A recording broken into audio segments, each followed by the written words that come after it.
ఓం సమర్థ సద్గురు శ్రీ సాయినాథాయ నమః. 24వ అధ్యాయం. శ్రీ సాయిబాబా సూక్తులు. ఆత్మనిష్ఠులైన ఋషుల నోటి నుండి వెలువడిన వాక్యాలే వేదాలు, ఉపనిషత్తులు, ధర్మశాస్త్రాలు, పురాణాలు. బ్రహ్మాన్ని తెలుసుకున్నవాడు బ్రహ్మమే అవుతాడని కదా ఇవన్నీ చెప్పేది. కనుక అవి భగవంతుని వాక్యాలే. ఏ శాస్త్రంలో ఆరితేరిన వారి నోట ఆ శాస్త్రమే పలుకుతుంది. కారణం అది వారి అనుభవం. వారు ఆ రీతిన సాధన చేసి పూర్ణులయ్యారు గనుక వాటి అర్థాన్ని కూడా మళ్ళీ వారే మనకు చక్కగా వివరించగలరు. రోగికి వైద్య గ్రంథం కంటే ఆరితేరిన వైద్యుడే మేలు చేయగలిగినట్లు శాస్త్రవాక్యం కంటే మహనీయుల వాక్యమే ఎక్కువ ప్రమాణం. అందుకే వారిని ఆశ్రయించాక సర్వధర్మాన్ పరిత్యజ్య అన్న సూత్రాన్ని పాటించాలి. అందుకనే సద్గురుని ఆశ్రయిస్తే శాస్త్రషట్కం అక్కర్లేదన్నారు సాయి. అంతేకాదు, పరబ్రహ్మ స్వరూపులైన మహనీయుల అనుభవం నుండి వెలువడే వాక్యాలు వేదం వలె మంత్రాలు. వాటిని విని శ్రవణం చేసి బాగా ఆలోచించి జీవించాలి. అదే ఉపనిషత్తులు, భగవద్గీత చెప్పేది. అనేక సందర్భాలలో వేరువేరు భక్తులతో శ్రీసాయి చెప్పిన వాక్యాలు ఒక వరుసలో కూర్చుకుని చదివితే సంపూర్ణమైన ఆధ్యాత్మ బోధ లభిస్తుంది. కనుక వాటిని వేరువేరు సూక్తులుగా కాక వరుసలో కూర్చుకుని చూస్తే గాని వాటికి సరి అయిన అర్థం బోధపడదు. బాబా: ఆద్యంతాలు లేని ఈ పాదాలు పరమ పవిత్రమైనవి. నాపై పూర్తి విశ్వాసముంచు. నీ కోరిక నెరవేరుతుంది.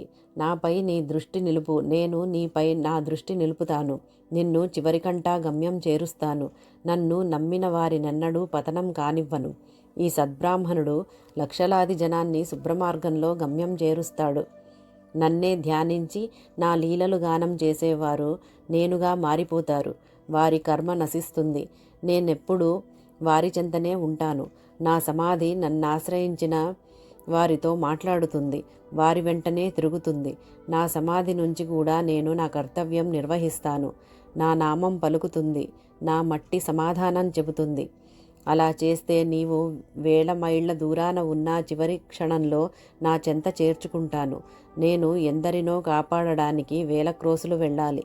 ఈ నా దేహం ఎవరి సేవకుడు కాదు. అది అల్లాకు మాత్రమే బానిస. బాబాను ఎలా ధ్యానించాలి? నేను భగవంతుని బానిసను. భగవంతుడే యజమాని. బ్రహ్మ నా తండ్రి, మాయ నా తల్లి.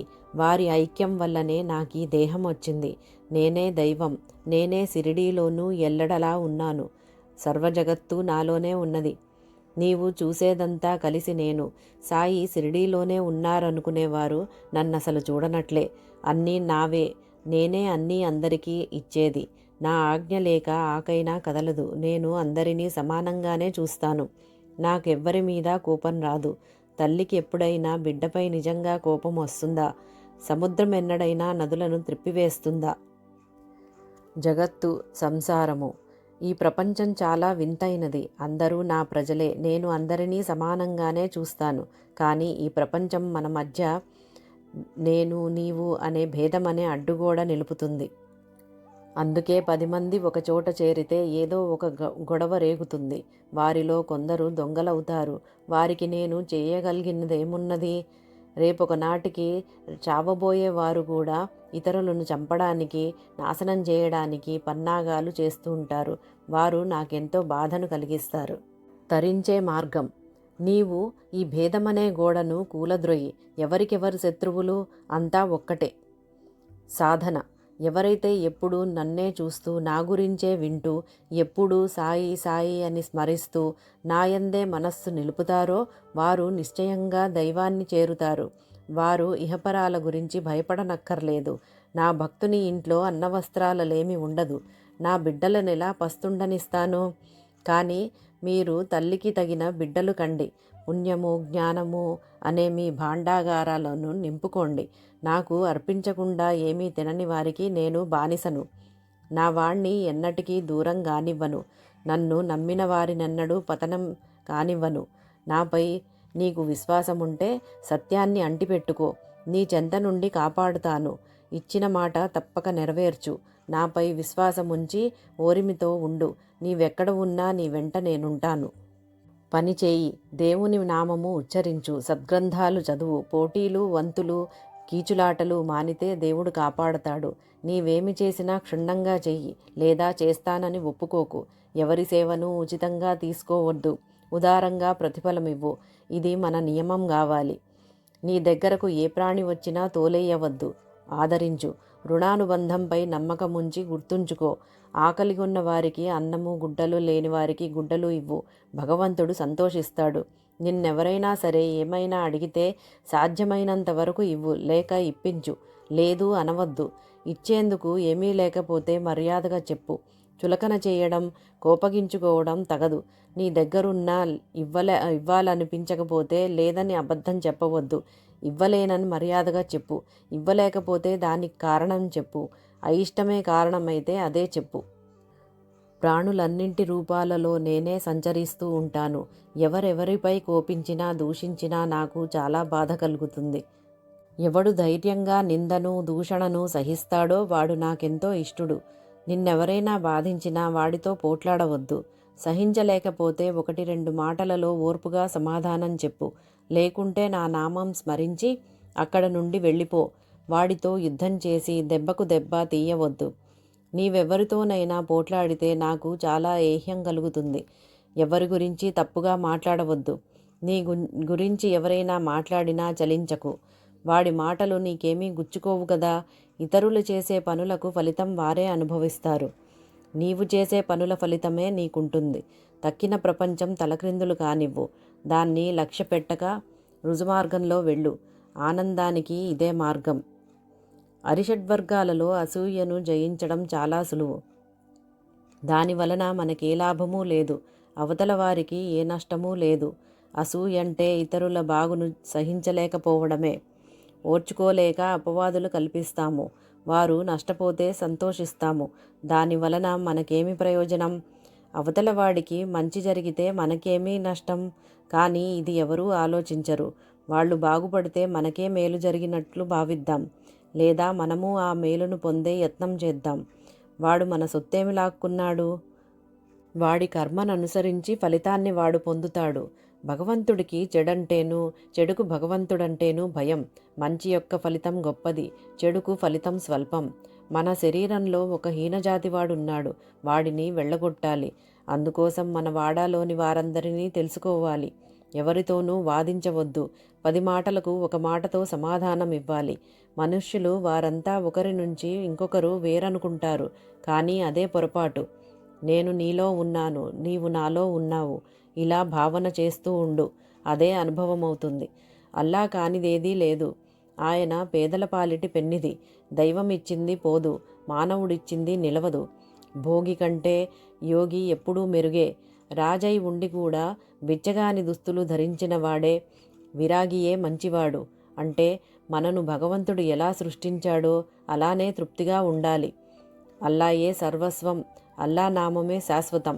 స్వల్పంగా తిను, రుచులకు పోవద్దు. 1-2 వంటకాలతో తృప్తి చెందు. యాత్రకు, పబ్బానికి, పండుగకు అప్పు చేయవద్దు. నన్ను సరిగ్గా వినియోగిస్తే చక్కగా సేవ చేస్తానంటుంది ధనం. నన్ను సరిగ్గా వండితే నీకు బాగా ఉపయోగపడతానంటుంది అన్నం. అందుకే వైరాగ్యాన్ని అంటుపెట్టుకో. దైవాన్ని స్మరిస్తూ అహాన్ని చంపుకో. సన్యాసికి స్త్రీలు చాలా ప్రమాదం. కామాన్ని జయించని వాడెవడు దైవాన్ని చూడనైనా లేడు. అందుకే ఏమీ కోరక సర్వగతుడైన దైవం మీద మనస్సు నిలుపు. అదే ధ్యానం. అలా చేస్తే గమ్యం చేరుతావు. శాస్త్రాలు, మంత్రాలు అబద్ధమెన్నటికీ కావు. వాటిని తప్పుగా అర్థం చేసుకొని అతిథి అంటే మానవుడేనని, బ్రాహ్మణుడేనని అనుకుంటున్నావు. అందుకే నీకు అతిథులు దొరకటం లేదు. ఆకలితో వేళకు వచ్చిన ఏ ప్రాణి అయినా సరే, పక్షైనా పురుగైనా అది అతిథే. ఆకలితో ఆహారం కోసం వచ్చేవన్నీ అతిథులే. కనుక కాకబలికి సమృద్ధిగా అన్నం ఇంటి బయట విడిచిరా. వేటిని పిలవవద్దు, తరమవద్దు. అలా చేస్తే లక్షల మంది అతిథులను సత్కరించినట్లవుతుంది. భూమి విత్తును ధరిస్తుంది, మేఘాలు వర్షిస్తాయి, సూర్యుడు తన రశ్మితో వాటిని మొలిపిస్తాడు. అయినా విత్తనాలు మొలిచినందుకు ఇవేవీ సంతోషించవు, మాడితే దుఃఖించవు. వాటి పని అవి చేసుకుపోతాయి. నీవు అలానే చలించకూడదు. ఇక దుఃఖం ఎక్కడిది? దుఃఖం లేకపోవడమే ముక్తి. ఇవన్నీ ఆచరించగలగాలంటే మనం ఒకరిని ఆశ్రయించాలి, లేక మనకివన్నీ చేతనైతే ఇతరులకు మార్గం చూపాలి. అందుకోసం గురువును తెలుసుకోవాలి. లేకపోతే నీవెందుకొచ్చినట్లు పిడకలేరుకోడానికా? సద్గురువుకు పగ్గాలప్పగించాక చింతకు తావే లేదు. గురువునే ఎల్లప్పుడూ నమ్ముకో. అదే అసలైన సాధన. గురువే సర్వదేవతలును. సాధన చతుష్టయము 6 శాస్త్రాలు అక్కర్లేదు. గురువు యొక్క కృపాదృష్టే శిష్యునికి అన్నపానీయాలు. అచంచలమైన విశ్వాసంతో నీ గురువునే అంటిపెట్టుకో. ఇతర గురువులు ఎంత గొప్పవారైనా, నీ గురువు ప్రతిభ ఎంత తక్కువదైనా సరే, నీ సద్గురువునైనా నన్ను కేవలం ఆనందంగా ధ్యానించు. అది కష్టమైతే నా రూపాన్నే గురించే ఆలోచించు. మనస్సు ఆ ఒక్క రూపంలోనే నిలిచిపోతుంది. ధ్యానం చేసేవాడు ధ్యానములనే భేదం నశించి చైతన్య ఘనత లేక బ్రహ్మ సమరసత కలుగుతుంది. బాబా జీవిత విధానమే ముముక్షువులకు, గురువులకు ఆదర్శప్రాయము. వారి జీవితమే ఒక ఉపదేశం, సూక్తి. వారి నిరహంకారానికి ఒక ఉదాహరణ. ప్రధాన్ అను భక్తుడు బాబా యొక్క తైలవర్ణ చిత్రాన్ని గీయించడానికి ఠానే నుండి శ్యామరావ్ జైకర్ అనే ప్రఖ్యాత చిత్రకారుని తీసుకొచ్చి బాబా అనుమతి కోరాడు. బాబా సవినయంగా ఇలా అన్నారు: పేద ఫకీరునైనా నా చిత్రం గీయడం ఎందుకు? శ్యామ, నీవు టీచరువి, అంతకంటే నీ చిత్రమే గీయించుకోవచ్చు కదా. చివరకు భక్తుల కోరికపై ఆయన అంగీకరించక తప్పలేదు. ఓం సమర్థ సద్గురు శ్రీ సాయినాథాయ నమః. 24వ అధ్యాయం సంపూర్ణం.